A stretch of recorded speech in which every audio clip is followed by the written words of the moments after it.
HVAC temperature rise tells you in one quick check whether airflow is correct, so measure supply and return temps and watch the rise stabilize to verify proper cubic feet per minute airflow. Measure the return air temperature at the return plenum and the supply at the supply register, keeping the thermometer probes away from direct sunlight and not touching metal.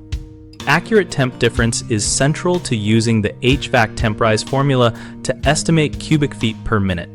Use the manufacturer's recommended temperature rise range for the specific furnace model rather than a generic number. That range is often printed on the furnace data plate. Calculate airflow CFM with the formula CFM equals BTU, output divided by 50 times the temperature rise, where BTU is the rated furnace heat input multiplied by furnace efficiency when you need delivered heat. For electric heat use, the kilowatt rating converted to BTU per hour. Before taking readings, run the system for a minimum of 10 minutes under steady load, so the heat exchanger and duct temperatures reach steady state.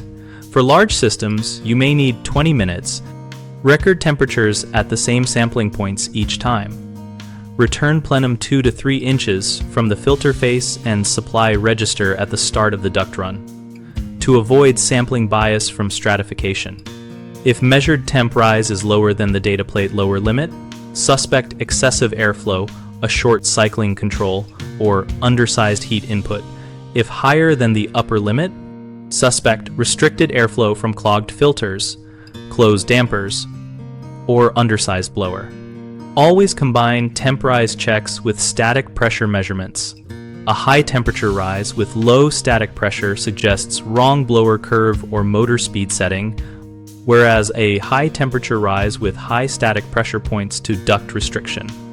When adjusting blower speed, make small incremental changes and rerun the steady state test after each change. Document the new calculated CFM and ensure the furnace remains within certified temperature rise limits to protect the heat exchanger. One of the biggest issues is inaccurate temperature readings caused by poor probe placement or transient conditions, which you fix by using insulated probes, sampling at consistent points in the plenum, and waiting sufficient time for stabilization. Another common problem is relying on nameplate BTU input without adjusting for actual furnace efficiency, so correct the calculation by using measured or documented combustion efficiency or the manufacturer's output rating. The third frequent mistake is ignoring duct leakage and distribution imbalance when temp rise seems okay.